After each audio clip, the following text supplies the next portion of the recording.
Assalamualaikum warahmatullahi wabarakatuh. Saya Nabila Putra Falakiyah dari kelas K, Prodi Ilmu Komunikasi, Universitas Muhammadiyah Jakarta. Ingin memaparkan materi tentang sistem perwakilan. Perwakilan dalam arti luas adalah suatu tindakan hukum yang akibat hukumnya menjadi tanggung jawab bukan oleh yang bertindak tetapi oleh pihak yang diwakilinya, atau dengan lain perkataan dari suatu tindakan hukum yang menimbulkan akibat hukum untuk orang lain. Atau perwakilan bisa juga seharusnya orang tersebut yang melakukan suatu kegiatan tetapi dia digantikan oleh orang lain dengan seizin atau disuruh oleh orang yang seharusnya melakukan kegiatan tersebut. Indonesia merupakan negara yang menganut sistem demokrasi.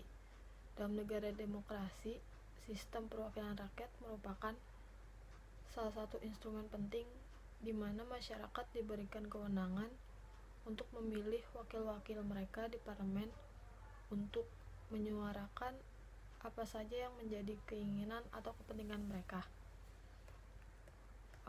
Wakil adalah orang yang mempunyai kualifikasi yang tentunya berhak dan cakap dalam menjalankan tugas sebagai amanat dari terwakil yang memberikan kepercayaan kepadanya untuk memperjuangkan aspirasi dan kepentingan masyarakat dalam arti yang luas. Sedangkan yang terwakil adalah masyarakat terkelompok atas tradisi, kedaerahan, ras dan bahasa, agama, mata pencaharian, dan konstituennya.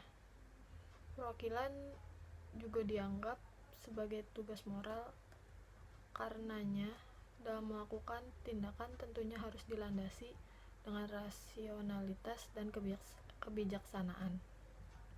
Sehingga perwakilan adalah mereka yang memiliki pendidikan dan keterampilan dalam rangka memahami problem politik dan ekonomi yang demikian. Apabila seseorang duduk dalam lembaga perwakilan melalui pemilihan umum, maka perwakilannya disebut perwakilan politik. Umumnya perwakilan semacam ini punya kelemahan karena yang terpilih biasanya adalah orang yang populer karena reputasi politiknya, tetapi belum tentu menguasai bidang-bidang teknis pemerintahan, perundang-undangan, ekonomi, dan lain-lainnya. Sedangkan para ahli sulit terpilih melalui perwakilan politik ini, apalagi kalau pemilihan umumnya memakai sistem pemilihan distrik. Nah, sistem perwakilan dibagi menjadi dua, yaitu sistem perwakilan berimbang dan distrik. Yang pertama, sistem perwakilan berimbang ini sering dikombinasikan dengan beberapa prosedur lain, antara lain dengan sistem daftar atau list system.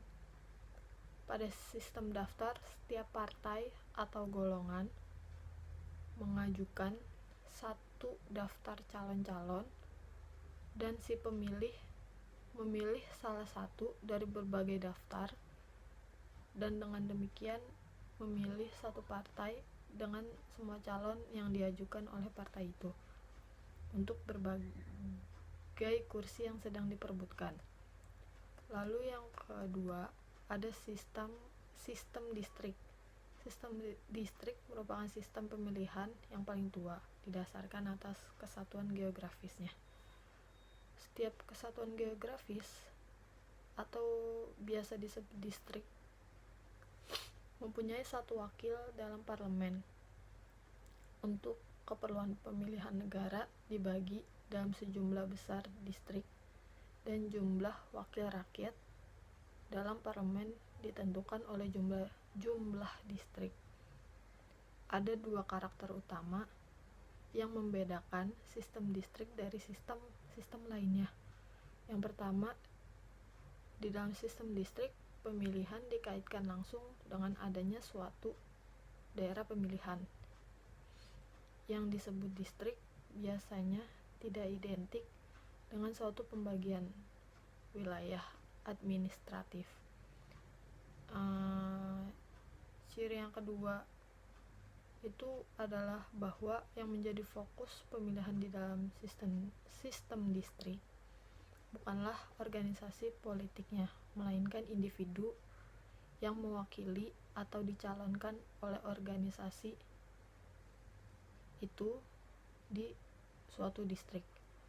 Mungkin itu saja yang bisa saya paparkan dalam materi sistem perwakilan. Kurang lebihnya mohon maaf. Wassalamualaikum warahmatullahi wabarakatuh.